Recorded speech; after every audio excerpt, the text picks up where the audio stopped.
අපි බලමු 2025 2026 O level paper එකේ 3 වෙනි ගාන. මේ ගානේ කියනවා රූපයේ දැක්වෙන ඍජු කෝණාශ්‍රයේ අඳුරු කර නැති කොටස් 4 පැත්තක දිග x වන සමචතුරස්‍ර 4කි කියලා කියනවා. ඊළඟට අඳුරු කර ඇති වර්ගඵලය 316යි වර්ග සෙන්ටිමීටර කියලා කියනවා. පළවෙනි කොටසෙන් වර්ගජ සමීකරණයක් දීලා තියෙනවා x වර්ගය දන 6x අඩු කිරීම 79 සමානයි බිඳුව වන බව පෙන්වන්න කියලා. එහෙනම් අඳුරු කර නැති කොටසේ වර්ගඵලය තමයි අඳුරු කර ඇති කොටසේ වර්ගඵලය තමයි දීලා තියෙන්නේ 316යි කියලා. අඳුරු කර නැති කොටසේ පැත්තක දිග x කියලා දීලා තියෙනවා. එතකොට සමචතුරස්‍ර හතරක් මුළු හතරෙන් අයින් වෙලා තියෙනවා. ඒ වගේම මේක ඍජු කෝණාශ්‍රයක්. දිග මේ විදිහට සලකුණු කරලා තියෙනවා. ඒක එකතු කරලා ගන්න පුළුවන්. එවනම් අපි අඳුරු කර ඇති කොටසේ වර්ගඵලය සඳහා ප්‍රකාශනයක් ගොඩනගමු මෙන්න මේ විදිහට.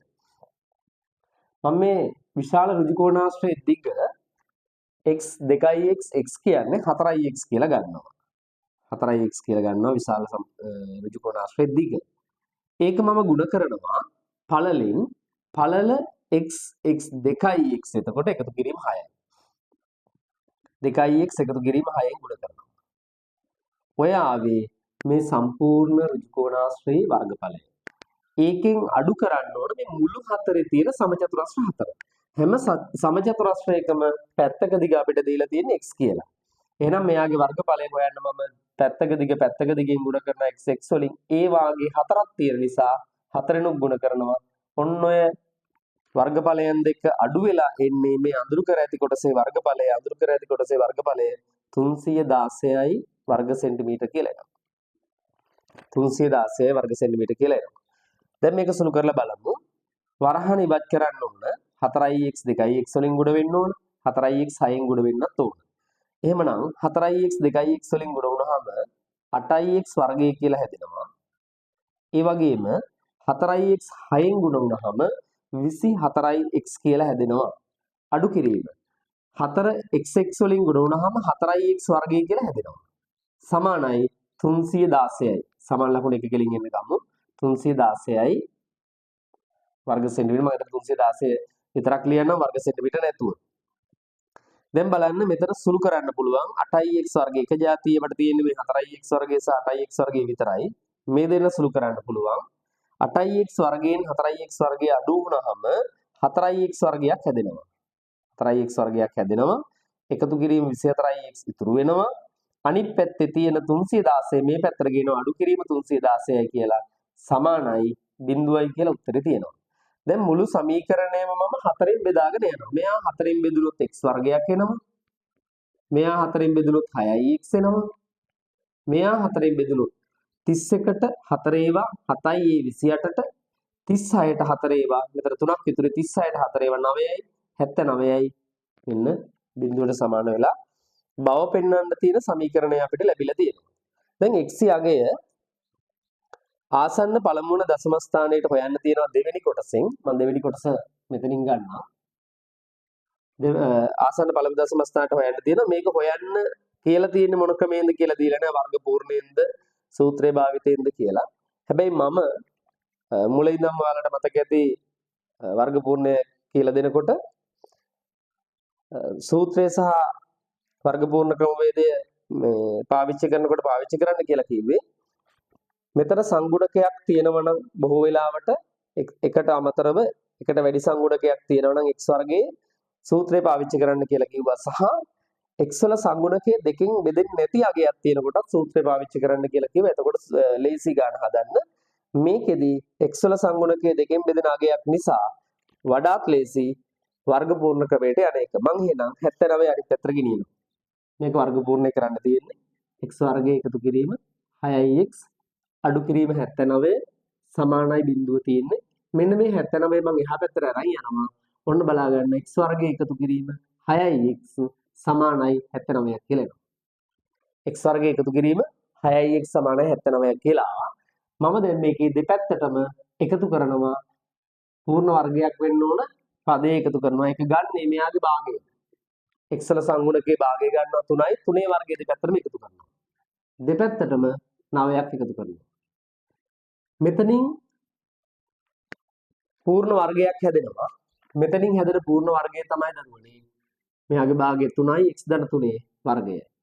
මේක වර්ග කරලා බලන්න. පළවෙනි පදේ වර්ගය x වර්ගය, පද දෙකේ ගුණිතයේ දෙගුණය x 3ෙන් ගුණ වුණාම 3ix 2ෙන් ගුණ වුණාම 6ix අවසාන පදේ වර්ගය 9.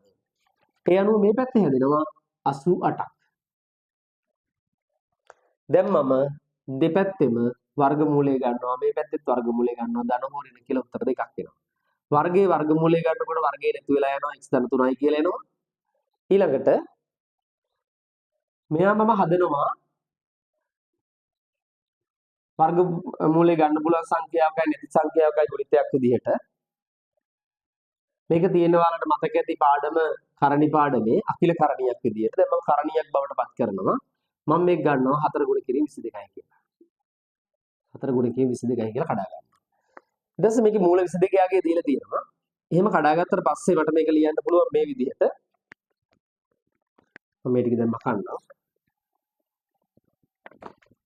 මට ලියන්න පුළුවන් x සමානයි ධන හෝ ඍණ 2යි මූල 22යි කියලා ලියන්න පුළුවන්. ඒ වගේම මේ ධන 3 එහා පැත්තට ගෙනිහිලා ලියන්නත් පුළුවන් ඍණ 3යි කියලා. මෙතනදී මම තීරණය කරනවා x වලාගය බිඳුවට වඩා වැඩි වෙන්න ඕන කියලා. මොකද x වලාගය බිඳුව වුණොත් මේ කොටස් බිඳුව වෙනවා. බිඳුවට අඩු වුණොත් ඍණ වෙනවා. ඒ කියන්නේ මේ කොටස් ඍණ වෙන්න බෑ. විශේෂයෙන් මේ පැත්ත. x වලට බිඳුව වැටෙනවා කියලා කියන්නේ මේ ඔක්කොම බිඳුව වෙලා යනවා. x වලට ඍණාගයක් ආවොත් ඒත් වෙන්න බෑ. ඍණ දිගක් ඍණ වෙන්න බැරි නිසා. එහෙනම් x විශාලයි බිඳුව විය යුතුය කියලා ගන්නවා. මේක අනිවාර්යයෙන් ලියන්න ඕන. x සමානයි ධනාගය විතරක් සලකනවා 2යි මූල 2 වෙනුවට මම ආදේශ කරනවා මේ දීලා තියෙන අගය 4.69 අඩු කිරීම 3යි. දැන් මේක සුළු වෙලා යනවා දරුවනේ. දෙවරක් 9 18යි එකක් ඉතුරුයි. දෙවරක් 6 12යි 1යි 13යි එකක් ඉතුරුයි. දෙවරක් 4 8යි 1යි 9යි 9.38යි කියලා ආවා. අඩු කිරීම 3ක් ආවා. නැවත බලන්න දෙවරක් 9 18යි එකක් ඉතුරුයි. දෙවරක් 6 12යි 1යි 13යි එකක් ඉතුරුයි. දෙවරක් 4 8යි 1යි 9යි. දැන් මේකෙන් මම ධනාගය විතරයි සලකලා තියෙන්නේ. දැන් එතකොට x සමානයි කියලා උත්තරයක් එනවා 6.38යි කියලා. මේක සෙන්ටිමීටර වලින් එන්නේ. 6.38යි කියලා x වලට උත්තරයක් ඇවිල්ලා තියෙනවා. x යාගේ පළමු දශම ස්ථානයට හොයන්න කියලා කියන්නේ x සමානයි මෙයා 5ට වඩා වැඩි අගයක් නිසා. මෙයාට එකක් එකතු කරන්න ඕන පළවෙනි දශම ස්ථානයට. දෙවෙනි දශම ස්ථානයේ යගේ 5ව 5ට වැඩි නම් එකක් එකතු කරන්න ඕන. එහෙනම් 6.4 සෙන්ටිමීටර කියලා උත්තරයක් ගන්නවා. ඕක තමයි x වල උත්තරේ. දැන් ඊළඟට කියනවා අඳුරු කර ඇති කොටසේ පරිමිතිය සොයන්න කියලා ඊළඟ කොටසේ. අඳුරු කර ඇති කොටසේ පරිමිතිය හොයන්න කොහොමද කියලා අපි බලමු. අඳුරු කර ඇති කොටසේ පරිමිතිය මේකත් එතකොට x වෙන්න ඕන. මේවා සමානයි සමචතුරස්‍රය දීලා තියෙන නිසා මේක දීලා තියෙනවා මේ පාද සියල්ල x කියලා. සමචතුරස්‍රය හතරක් කියලා දීලා තියෙනකොට කොහොමද ඒවා සමාන වෙනවා? එහෙනම් මේ ඔක්කොම x වෙනවා. මම එහෙනම් ලියනවා අඳුරු කර ඇති කොටසේ පරිමිතිය. අඳුරු කළ කොටසේ පරිමිතිය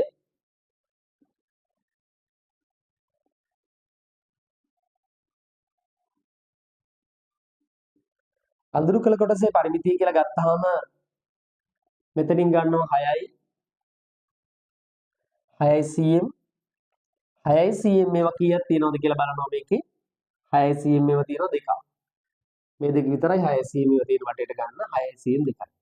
එකතු කිරීම ඊළඟට මෙයා x 2ix 4ix වෙනවා මේ 2ix එක්කලා 5ix වෙනවා 6ix වෙනවා. මේ පැත්තේ ওই විදිහට 6ix හැදෙනවා මේ x තව x එකක් තියෙන 2ix මේ 2ix එක්කලා 4ix 5ix 6ix මේ පැත්තෙත් ඒ වගේම 6ix තියෙනවා x 2ix 4ix 5ix 6ix එහෙනම් 6ix ඒවා දෙකක් කියන 12ix ලැබෙනවා මේකේ 12ix කියලා කියන්නේ මේ වෙනකොට 6.4යි කියලා හොයාගෙන තියෙනවා 6.4යි කියලා හොයාගෙන තියෙනවා දැන් එතකොට 6 වරක් 2 12යි c ඊළඟට 6.4 12න් ගුණ කරන්න ඕන. 6.4 12න් මෙහෙම ගුණ කරමු අපි. 6.4 12න් ගුණ කරමු. දෙකෙන් ගුණ වුණොත් 8යි. දෙවරක් 6 12යි. එකෙන් ගුණ වුණොත් 4යි 6යි. එකතු කරමු 8යි 6යි 7යි කියලා. දශම ස්ථාන මේක වෙන් වෙන්නේ 1. එහෙනම් උත්තරේ 76.8 සෙන්ටිමීටර කියලා ගන්න පුළුවන්. ඔය දෙක එකතු වුනහම 88.8 සෙන්ටිමීටර කියලා උත්තරයක් එනවා. ඒක තමයි එහෙනම් අඳුරු කළ කොටසේ පරිමිතිය වෙන්නේ. හරි අපි එහෙමනම් ඊළඟ ගානට අවධානය යොමු කරමු.